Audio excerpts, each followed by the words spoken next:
Okay, this morning's morning medicine is two medicines. They're not, first one's not proven, and the second is proven. The first one is carbo, carbon tetrachloride, and the next one is carbonium. Carbon tetrachloride is what they use in air conditioners, things like that. And it's highly poisonous, and this guy in here says it's not poisonous, and he was given CC. So this one was given physically to remove hookworms and stuff, that carbon tetrachloride. And the other one, carbonium, which is, when you have what are they called? An oil lamp. You have an oil lamp, and the oil, the black soot that gets on that glass, they made a medicine out of. So before I get into that, though, Rockefeller, the Flexner Report, it's called. Rockefeller had, oops, and as you can see, there's not much to these medicines. So Rockefeller wanted to standardize the medical profession because it wasn't standardized at the time. You had allopaths doing things, you had electroshock, you had magnetism, you had all kinds of different theories and things. And I understand, whether it was a money thing or it eventually ended up a money thing, but he wanted to standardize things, which is a great idea, rather than all these conflicting ideas. But at the time, there was homeopathic schools, colleges, homeopathic hospitals, and all that stuff. But what happened with the Flexner report, they uh, when they went to standardize things, all the money basically went to they eliminated all the I guess the standards they put up, the homeopathic schools. They eliminated them. They eliminated the schools, eventually the hospitals, and it all got taken over by the allopathic medicine. Now, um, what happens then is, if you were a doctor and were going to practice as a regular allopathic doctor, you could not incorporate homeopathic medicine in it, and that was a terrible thing. Now you think about it. With homeopathic medicine, there's no control. You can go out, get a plant, an animal, you can get a discharge coming out of you. You can make a medicine out of just about anything homeopathically, and it's safe and effective. It's safe because you don't get these long-term poisonings like you do with the drugs. So on the one end, you can't control people. I got a kid here that's you know think about anaphylactic shock. They had those EpiPens for $500, I think they are. Who can afford a $500 EpiPen in case your child ate something wrong or whatever it was that they had this shock, got stung by a bee? They would have this anaphylactic shock. And then it went up to 3,000. I think somebody bought that company or something, and they jacked it up to $3,000 for an EpiPen. I think it's back down to 500 now. I'm not sure, but instead of that, there's a medicine right here. Apis is what it's called, and that's bee venom. And bee venom is very good for anaphylactic shock. I'm trying to get that sucker right. And all it is a vial with some sugar tablets in it. And I've had these for 30 years. Yeah, I've had this kit for about 30 years. And I find, yeah, I still use the medicines. It's very effective. Out of that medicine kit, my wife had a hernia, gave her like a podium gone. Out of them kits, headache, 10 Tylenol PM, can't get rid of the headache. What's it feel like? Stinging, stabbing, burning, throbbing. She thought for a second, said burning. Gave her arsenicum, which is arsenic. I always like to say, I gave my wife arsenic for a headache, never had to worry about it again. Now she still gets those headaches, and she's still looking to eat a ton of Tylenol PM. She's like, I got to get Tylenol PM. So what I do is I go in and I push on these points in the back of her neck, and that gets rid of her headache. But the headache undoubtedly is coming from her smoking, and it could be the soda pop. And that's the other end, with the medical community, and it's great. They're able to diagnose, they're able to figure things out, but basically they have the same medicine for, you find out it's a pneumonia or a, I mean, what do they have for pneumonia? What do they have for bacteria infections? What do they have for sepsis and stuff like that? Antibiotics is the main thing they're using. Different types of antibiotics and that. And what does antibiotics do? That kills everything, the good, the bad, and the ugly. And that's not good for anybody. Uh, so their idea is to go in and they're in a war with the bacteria. They're in a war with cancer. We, as my mentor, I'm going through another set of classes on miasms and that, but as um, my mentor, he asked them, he said, do you cure cancer? He said, well, I've never seen a tumor walk into my office, but if it come in, I would give it a shot. He said, we treat people. And what are we treating? We want to stimulate the vital force to strengthen it so that the person is stronger than he calls it the morbific agent or the disease or the bacteria or the virus. Now we're out there, we got to wash our hands 100 times, we got to kill everything. You're not going to kill everything. And if you do, like antibiotics, you're going to have major issues because your gut flora gets so messed up. And the gut flora is nothing but a bunch of bugs. You're a bug bag.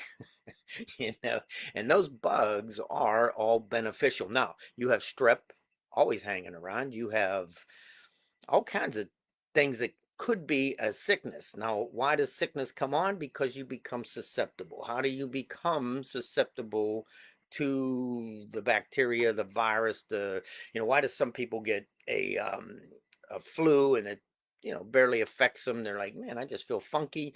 And others get deathly sick. Why is that? That's susceptibility. Where does it come from? Well, it comes from diet. And the main thing, the first thing he says to work on is hygiene. That's why, as a health coach, what are you eating? What do you put in? I got to admit, I've been, these holidays kill me. My mother, once again, made a bunch of cookies.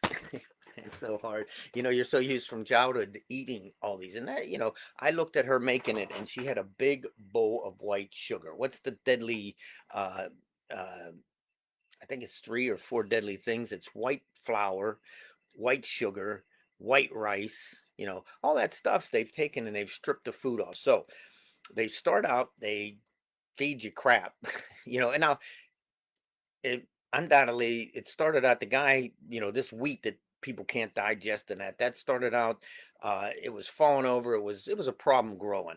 So they genetically made wheat that was shorter and that all that stuff. Now they take that wheat, even that wheat would be okay, I would imagine, but that hybridized wheat we're not used to, and it would take hundreds of years for our body to adjust to it. But they take the wheat, even if it's regular wheat or that hybridized wheat, which I'm pretty sure is all we have now. That hybridized wheat, they grind it up. They, take out all the nutrients. They make it into a white powder. And from what I see, I don't know. They add these fillers. What is that filler? It's really cheap filler. They add it to it, and it puts on weight and everything. So now everybody's fat. They're sick. They're eating, these things now. I don't know about anybody else, but I cannot eat McDonald's hamburgers. I don't know what it is, whatever it is they're making it with. I remember the last time I ate it, I got sick to my stomach, and I remember a guy saying he put his coat away for the winter. It was now summer, I guess, or spring, and he put his coat away. And when he pulled it out the next winter, he had a McDonald hamburger in there. Now the bun was deteriorated, but the meat still looked edible. That can't be good. I don't know what's in that stuff, but anyway, so now your food's adulterated and people are wondering, why am I so heavy? Why am I don't eat, and my metabolism. No, it's not your fault. It's what's going in you, you know. And God meant us to eat vegetables. What did he say? I give you every seed bearing plant for your food. That was the original plan. Then in Noah's time, he said, okay, you guys can eat meat, but don't eat the blood and all that kind of stuff, because the life's in the blood or whatever. So, so the Jews still drain out all the blood, and that's kosher meat. But your meat's even got nothing but, it's got hormones. They don't let the animal move. They're in little cages most of their life. They feed it fillers to fatten it up. They got to do antibiotics so it doesn't get sick. They got to, I'm just saying, the way, now these guys are harvesting deer, and that's fine. These deer are running around eating, they're running. That's one main thing.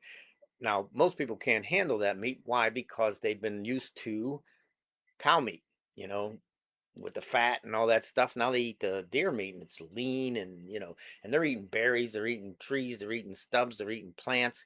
Now in Italy, I forget what documentary I was watching, but the Italians, they grow like legumes, they grow good food and make sure that animals eat that, and then their meat is a lot better. So anyways, so now your food's adulterated, you get sick. What do you got to do? You got to go to the doctor. Okay. So you go to the doctor. First, you got to have health insurance. You got to go to the regular doctor. And then he says, okay, I'll send you a special doctor and I'll do this and do that. So now you have to pay all this money. I was paying, what, $900 a month for me and my wife in insurance. That's on top of whatever the company was paying. So now you pay the insurance, you go in, and now to use the insurance, you got to pay more to use it. And then when you get in there, they go, okay, you got this. Okay, here, take this, take that. And now a couple things happen. You either take like an antibiotic to get rid of whatever the sickness was. You take, your blood sugar pills, your this and that pills, and now you're stuck on them and you have to pay for them. A lot of them aren't as expensive, but they cost something. Okay, so the main thing is to start eating differently, and that's hard in these days. There's all box foods and, fast food and, cookies and sugar and all this crap. You start eating differently and change so that way you're not setting yourself up for a sickness. Then I want you to change your diet, of course, movement. You want movement. You want to get whatever movement you do, something you like, so that you do it all the time. I like to walk through woods. I go walking through woods. Some other things I do, but those are the couple things that will change your health. You want to get your sleep, water, all that kind of stuff. If you quit drinking pop and juices and things like that, you will drink the 8 glasses of water you're supposed to a day. And if that, even at that, you still, if you have an injury, that can set up they call it an imprint on your body that can set you up for a sickness. You can get mental stuff from head injuries and stuff. You can get, you could have many things. Even at that, now you have homeopathic medicine, which is all natural made. And the way they do it, they prove it by giving it to people. And they give it to someone, they get effects from it. They basically overdose people with it. They get effects from it. They know that's what will heal. Or if someone's gets poisoned by something like arsenic or something like this carbon tetrachloride, which is they say it's very poisonous. No wonder it gets rid of hookworms.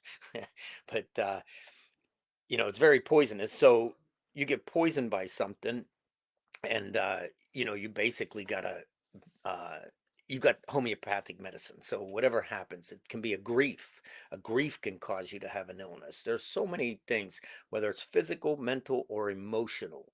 A lot of stress will cause you to have, overwork will cause you to have, set you up to be susceptible. And that's where your susceptibility, whether it's an injury, say a rape, or whatever it is, some kind of mental strain, some, losing your job, losing whatever, those things all set up. You'll notice after a grief or after something, people will get sick, and you can get cancers, you can get all kinds of things. That one guy, the Indian doctor, was taking care of a guy that had cancer of the ear, and it was all because he was so stressed over losing his land and people coming after his land, and he would not fight back, and he gave staphysagria, and it cleared it up. So, so I'm talking a little sugar tablet, say $20 for a little thing like that, and you've got a medicine that can do a great job. And I've been using it for 30 years, and my goal is to get it into people's hands. First, I want to get it into their minds that it's actually a viable medicine that works. Now, the reason why the AMA, the medical community, would want to fight against this is because they can't control it. You can control it so much. And right now, they've got something in Congress, I think, or the FDA's doing something where they're like, it's got to be standardized, just like Rockefeller did in the what 1900s. It's got to be standardized. You've got to do a major testing. Now it makes it highly expensive, which throws it right out of it. You can't sell this stuff. You can't, for them to spend billions of dollars on testing and all that kind of stuff. Our testing is very simple. You get 100 people, you make a medicine out of whatever. It can be anything. You can make it out of they made it out of COVID. They've got COVID now. You make a medicine out of that. You give it to 100 people, and you um, get results from what happens to them. You overdose them with that medicine, uh, whatever it is. It can be arsenic. They did arsenic, and they give 100 people homeopathic arsenic, overdosed them on it, and they basically got symptoms and wrote them down of what Now those symptoms that it caused in a healthy person taking a homeopathic medicine, it'll cure in a person that has a sickness that is similar to that disease or to that medicine, what that product will do to a healthy person. So now you have the idea of, if you see that in someone, and that's the whole idea, the law of similars is basically what a substance will do to a person, it'll cure in a sick person. To a healthy person, what it'll do to a healthy person, it'll cure in a sick person that has them same symptoms. So, and that's all you're doing now. You're just matching symptoms. And that's where it comes in. We're non-judgmental observers, perceiving. And that's, a lot of times that's what you have to do. I had to perceive from my cat. What's going on? She's got a smell coming out of her nose. They're sneezing. She couldn't breathe out of her nose. First it was major mucus, then it was all stuffy, and it ended up down to two medicines, Calibic, Pulsatilla. Sounded more like Pulsatilla. I gave that to her, and it cleared up. So same thing with my children, same thing with all this. My son had what he said, man, I feel really weak, and I can't go, I don't want to eat, and I can't go to the bathroom. He's constipated. And I forget what keynote I used, but it was mainly the constant.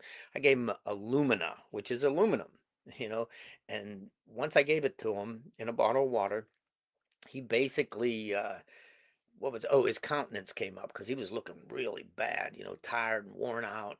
And he said something about his spleen. I guess the doctor said, oh, you don't have spleen cancer, but you got some spleen stuff going on. So I gave him alumina. His countenance came up, started looking better. Then he started eating. No, I think first he started crapping, and then his countenance came up, and then he started eating.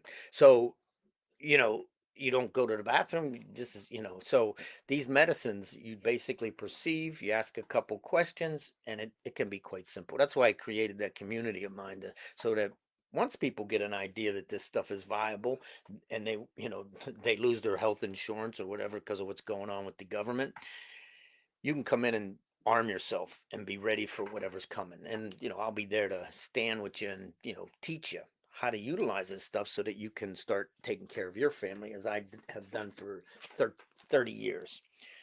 All right, so let's start with carbon, and I'm just going to basically read it. Carbon tetrachloride, which is the stuff they used to put in. I don't know if they do that now into air conditioners and stuff. So it's good for hookworms and any kind of worms and parasites. It'll kill them. I don't that and this is not homeopathically, but when I looked up tetrachloride, it said it affects the liver and something else.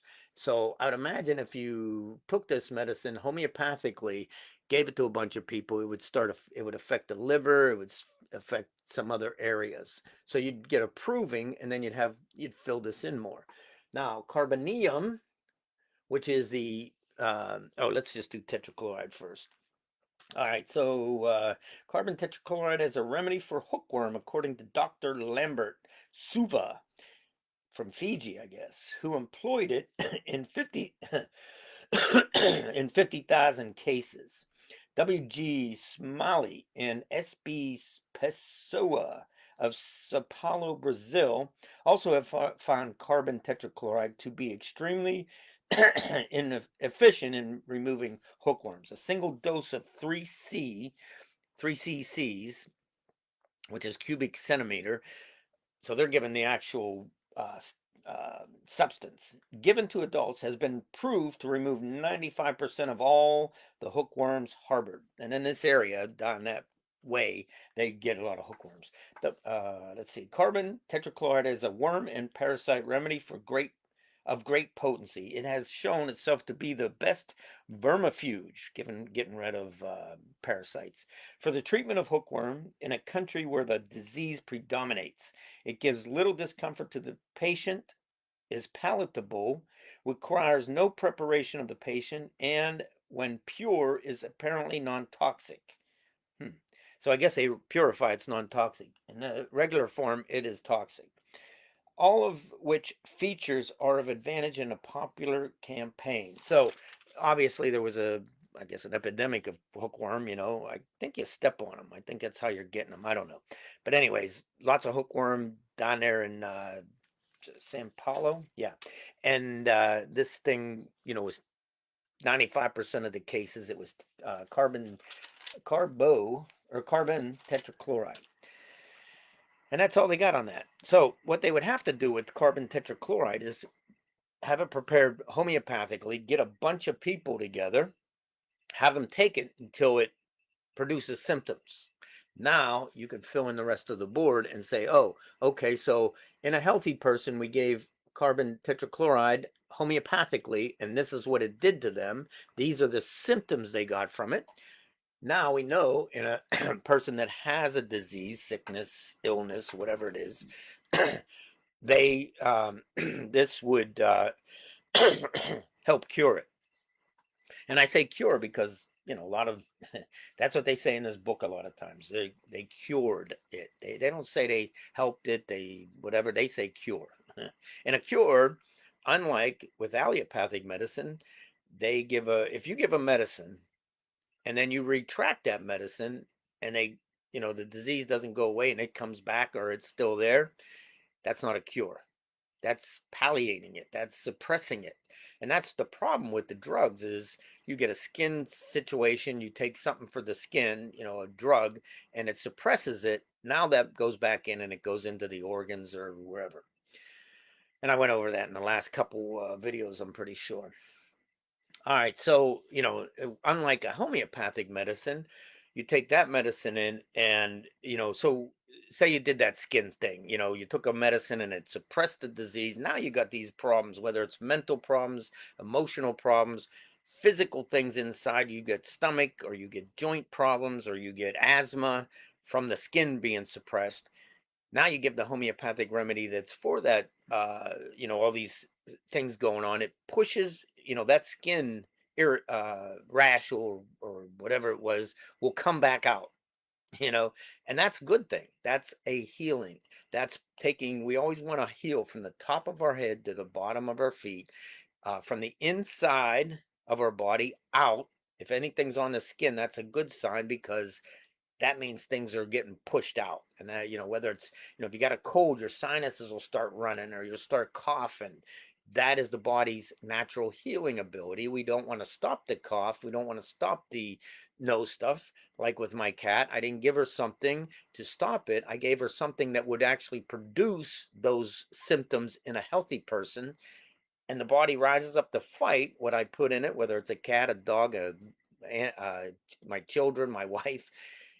It'll rise up to fight what I put in them and clear up the symptoms. Now the vitality of that person healed itself and it's stronger. So that disease won't harm it anymore. Whereas you take a pill, allopathic pill, whatever it is, you take that, now you're on it forever. Usually, you cannot get off of it, so now your diet, all that kind of stuff has to be taken care of also. You can't, like you always said, if you got a person that's always gets the flu and they're in a basement, a wet damp basement, you got to get them out of that basement. Otherwise, no matter what you give them, it won't take care of it. So there's other factors, but most likely somebody's always getting a flu and a cold, you give them a medicine, and usually that'll strengthen them to where they don't get it as bad or as much. All right, so then Carboneum, which is the lamp black, which, like I said, is in a, they had, what are they called? Oil lamps. And the glass tube that was on top that the flames shone through would get black coal oil type of thing on it. They would scrape that off and make a homeopathic medicine out of it. And what it was good for is sore throats, they crave acids, and they have convulsions. So that's what that medicine's good for. So let's read about it. The substance was proved by Dr. Burt. So this one was actually proved. The last one wasn't. In the 1X trituration. And like I said, when I say prove, that is you took the homeopathic medicine, he's a 1X. So they only diluted it out one time, and then he gave it to a bunch of people, and this is the symptoms they got. Carboneum produced sore throat, great craving for acids like pickles and whatever, and a peculiar convulsive attack described as follows. So this is the convulsive attack. Could it be epileptic? I don't know. It's a convulsive attack, anyways. Spasms commencing on the tongue, so the tongue starts spasming, passing down the trachea. Now you got spasms on the trachea to the lungs, which prevents them from breathing. So all of a sudden, they'll catch their breath and they won't be able to breathe for about 2 moments. So just for a short time, it does the lungs. Then gradually left the lungs and went to the stomach, arms, hands, and legs. So now they have this. This is almost like a stiffness that happens. It's like a stiffness. That's the difference between clonic and tonic. Tonic is a stiffness. So this is a stiffness that starts in the tongue, down the throat, into the lungs. They can't breathe. Then it goes in the stomach, out in the arms. So now they're all stiff. Then it took four. Then they go into a tonic, which is shaking and convulsions, basically. It took 4 persons to hold him, 2 at the hands and 2 at his feet. So he's really spasming. Spasms both tonic and clonic. Okay. Lasted 2 hours, then gradually ceased. The hands had no feeling in them. They were closed and could not be opened. So these hands are just clenched. Wrist perfectly pulseless, so no pulse. They're not feeling a pulse at all. Hands shriveled and cold. Now, this is what's happening from that medicine. Now, you can understand why someone wouldn't want to truly prove this medicine. uh, Hands are shriveled and cold at 2 p.m. The spasms came on very suddenly, the same as the first time, but not so violent. So at 2 p.m., the spasms came on again. So they did not affect the lungs this time, but were much harder in the stomach. Lasted 3 hours, then gradually ceased. He seemed at the point of death. The spasm left him so weak that he could not lift his hands to his head nor sit up. So that's quite an ordeal someone went through. Now, if you're giving it as a um, for a proving, this is what the person would get. So when he did that proving, this is what he got. Now, if you've seen that in someone else where they stiffened up and then they shook and they were violently, you had to really hold them down, it sounds like epilepsy. You would give that medicine. So, and that's in a sickness in that. Carboanimalis, carbo-veg, these are all breathing stuff. Nux vomica. So these are the medicines that are like it. It doesn't have one that is antidotes it, and that's what you'd want. Once you did a proving of it, you wanted to get it. You'd get an antidote, and you'd antidote them, and they'd come back and they'd be better, and they wouldn't have these symptoms anymore. So it's not like you poison them with this stuff homeopathically, and now they're stuck there. You get the symptoms, you write them down, and now this is what it's good for, and you antidote it. You can antidote it with coffee, whatever, something to antidote it. Camphor usually antidotes everything. You give them camphor, you bring out camphor, have them smell it or whatever. That would get rid of those symptoms. The person recovers. Now they're doing them same things with drugs. They're giving it to people and seeing what the side effects are. And that's where you get all that on the TV, where your liver might fall out, you have this, you have that, the blood. But that's what they do to people. Now, can you recover from that? I would imagine. I don't know how bad they poison you with the drugs that they're testing. And I'm sure they're doing it mostly on animals. Now, how can you do it on an animal and know what it's going to do to a human? You'll get an idea from the tissue and that and what'll go on, but unless you are able to give something to a human to know exactly how it affects a human, so that's where homeopathic medicine can come in. And it's a shame that they did this to it. And now, like I said, the FDA is trying to commercialize it more. They want to wipe it out, because if it takes over, it's cheap, they can't control it, and it's very effective. It's not like you get on a drug and now you're on it the rest of your life, and the doctor, makes money constantly from it.